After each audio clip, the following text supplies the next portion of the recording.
If you had to describe the last 12 months of your life using just one word, what would that word be?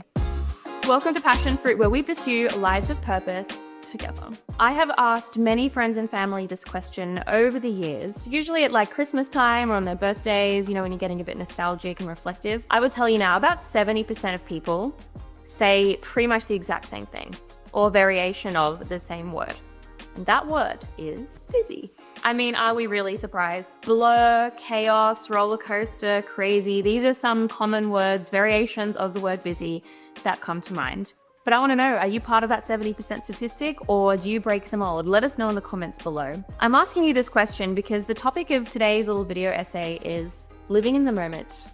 This is a phrase that is often thrown around as though everyone knows what it means and it's just like obvious as to what you're meant to do. But when you think about it, living in the moment is actually incredibly deep and incredibly difficult. So yes, this is going to be a chatty video today. So before we dive in, let me just highlight the sponsor of this video, the very unofficial and actually not sponsor of this video, water. Let this just be a little PSA to drink more water. This is your chance. Hydrate yourself, settle in, and let's get started. Cheers. When I look back on the last 12 months, the word that I would use to describe my life, yep, I'm just a statistic, guys. It is the word busy. I honestly feel sick because I have tried so incredibly hard to slow down the pace of my life. If you follow me on social media, and if you want to, all the links are below, you will know that I talk a lot about mindset shifts that help you kind of slow down, embrace the present, practice gratitude, enhance your spirituality, and I'm all talk, guys. I'm all talk. And the reason that I am so disappointed in myself is not just because I'm struggling to practice what I preach, like who is she, not in a good way, but because last year was honestly one of the best years, if not the best year of my life. I got to travel so much last year. I went to 2 brand new countries. I did 3 work trips internationally. My business grew like nearly doubled in size last year, and I got to experience so many new things. And I really tried to embrace the moments. And yet, it just felt like that. And this is where it gets scary, because if someone like me, who is obsessed with concepts of slow living and of Sabbath, I have read so many books on the concept of Sabbath, which is basically like taking 24 hours out of each week to simply rest. I practice that every single week.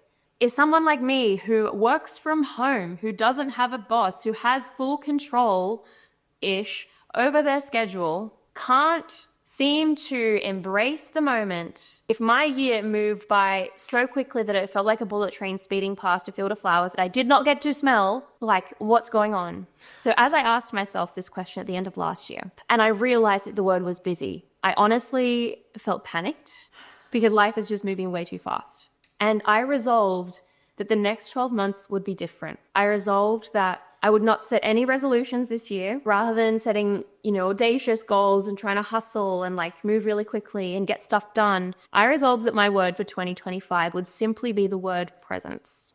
And about 2 weeks into the year, as work started up again and old habits returned and old mindsets kind of came back, I realized that I didn't even know what living in the moment meant. The thing is, the phrase living in the moment is often shared by people as being good advice. You see it a lot on Pinterest as like a motivational quote. It's kind of this phrase that's thrown around as though it's really obvious what it all means. But it's not, because in the 21st century, we live in a global environment that is constantly pushing us to do more, to achieve more, to move faster, to see more. Utopia for Realists by the author Rutger Bregman says, a 15-hour work week is well within our grasp, but first we have to break free from the idea that a person's worth is determined by their paychecks. Our value as human beings in today's society is also determined by how productive we are, by how busy we are. And when that is the case, it becomes infinitely more hard to swim against that current because people judge you so hard. People measure people's worth subconsciously and consciously by, how useful they are, how productive they are. The first question we ask people when we meet them is, so what do you do? Because it's such a weighty part of our identity. And so living in the moment literally goes against the grain of our culture. And not only culture, but like societal structure. Like we live in a capitalist society. We have the 9-to-5 thing. We live in a social media world where the algorithm is just a hungry monster wanting to eat up every single thing you can feed it constantly. Like there is no end to how productive that you can be. And not only that, but moments of transition that used to exist within our schedules, getting on the bus, waiting in a queue, are now filled with constant entertainment. Like, don't tell me that you drive without anything playing in the background unless you're doing that intentionally, because the default is to have noise all the time, to have entertainment all the time. And the thing is, we've acclimatized to this so well that we've become addicted to it. We don't know how to sit with ourselves to just like be, like it's actually a scary thought to sit with your thoughts. And so because of this, we have become disconnected, not only from ourselves, but from our loved ones, from our environment, from God, from our spirituality. And honestly, I reckon we've become disconnected as well from the reality of our mortal nature. Stoic philosopher Seneca in 49 AD said, "We are always complaining that our days are few and acting as though there would be no end of them." Kind of commenting on this idea that we are constantly avoiding the present, constantly distract ourselves from the fact that life is temporal, we're getting older, life one day will end. Like there is just a different essence of reality when you're sitting on a cliff looking at the stars in the sky and across the valley, or you're at the beach watching the waves roll across the sand. Because if you sit for long enough in your thoughts and you really connect with the present in proper, profound ways, that is basically the first thing that you realize. Like you are a little blip on this blue rock floating through space. And we just don't have those experiences when we are constantly moving from the next thing to the next thing, when we are like the center of our own universe and when we are glued to a screen. And while we might intuitively know that this is damaging to our health, we're addicted to it. So how do we reconnect? How do we slow down time and really absorb and soak up and process and live life? I mean, the obvious answer is we try and live in the moment. But as I said, our environment is against us. And to make matters worse, this phrase, this concept of living in the moment is often simply reduced to an aesthetic. Think dreamy Pinterest boards of like yogis in head-to-toe linen meditating in Bali, or like young adults on cruises soaking up European summers. Living in the moment kind of spans anything from like adrenaline-filled YOLO experiences to basically the slow living movement. And so for years, I have pinned or like saved posts on Instagram or shared them or been inspired by them or read books on them, whatever, of like slow living influencers, hoping by some miracle of osmosis that their pace of life would just kind of be absorbed into me and that my life would change as a result. But of course, that is just simply not realistic for most of us, because none of that addresses the root cause. And the ironic thing about the whole thing is that if you try and live more slowly or live in the moment without addressing the root cause of the issue, you are literally just adding on a whole nother layer to your already hectic schedule. Because now, instead of like going out to the shops and buying tip-top Wonder White bread, you're like having to bake sourdough in the kitchen mindfully on a Monday afternoon. And instead of catching the bus to work, you're now walking mindfully without any media to entertain you and just like grounding yourself. Like, what? Hello, this is Editing Mel, and don't get me wrong, I love walks. And I love baking sourdough bread, and I'm not saying you shouldn't do that. All I was trying to say is that if you're trying to add that on to your schedule that's already packed, it's just not going to happen long term, you know? Okay, just don't misunderstand what I'm saying. I totally support long walks and I love them.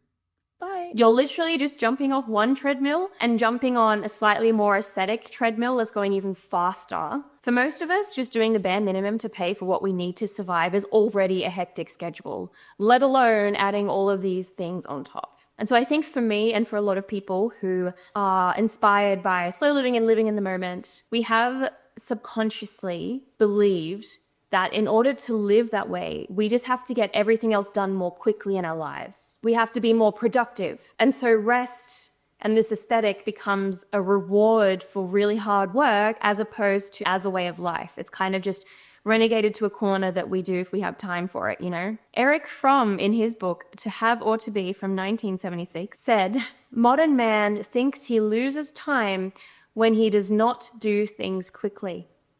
Yet he does not know what to do with the time he gains except to kill it." So he's basically saying that we rush through life, we do things super quickly because we don't want to be wasting time, But then the time that we save in doing that, we will either fill up with more things that we have to do to get done quickly to make more time, or like we don't know how to slow down enough to enjoy it. It is so ironic. It's this efficiency trap. It's this busyness trap. Possibly my favorite excerpt on this concept of the efficiency trap is by Oliver Burkeman in his book 4,000 Weeks. And I've actually referenced this in another video, which I'll link below. I made like a zine on one of the quotes from his book, which was much more of a creative exploration of it. So if you're into that, definitely check it out. But if not, this is an excerpt that hit me right between the eyes, and I have not been able to get out of my head ever since I read it.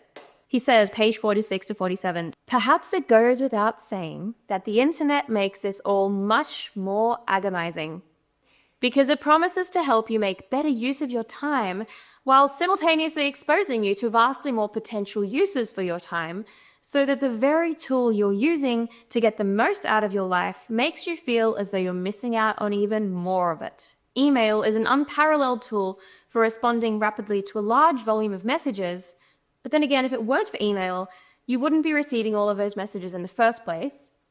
The technologies we use to get on top of everything always fail us in the end because they increase the size of the everything on which we're trying to get on top." Ooh, man alive, that is crazy. So all of this to say, slow living and living in the moment is often something that we think we can do once we get everything done.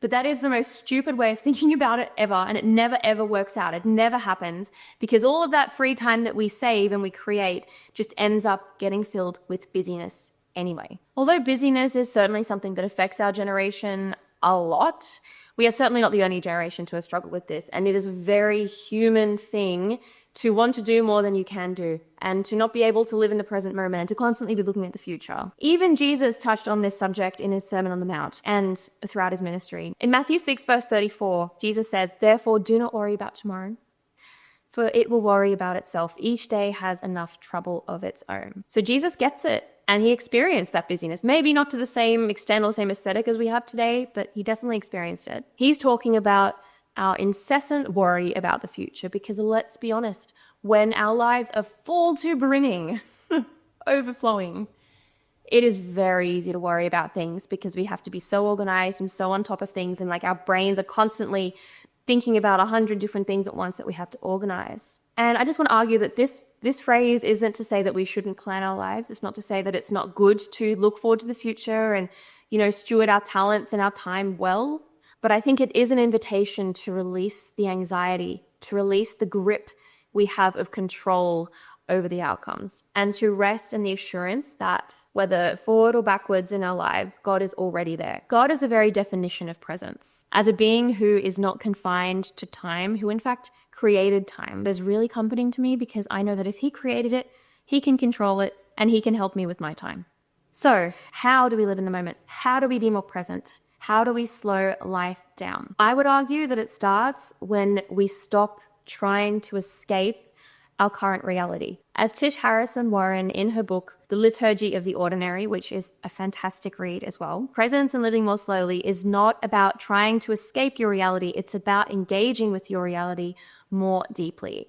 It's about creating liturgy, basically this idea of creating ritual, of creating kind of worship. You could even say it's kind of like romanticizing your life, romanticizing the current moment, finding joy, finding meaning in the ordinary, messy parts of everyday life. So I guess the question then is, how do we do this practically? Let's stop being all nebulous. Let's actually get down to the nitty-gritty of it. And I'm sure you've heard these things before, but I think having explored kind of some of the why and the reasoning behind it helps to make these practical steps a little bit more meaningful. At least I hope that's the case. Otherwise, this whole video has been a total waste of time. Yeah, I've got 5 little practices that I've written in my journal, and I'm trying to embody more day to day. The first one is practicing gratitude. Now, this goes without saying, but practicing gratitude really forces you to look at your life right here, right now. And it also helps us to recognize what we already have as opposed to what we need to get, what we need to do.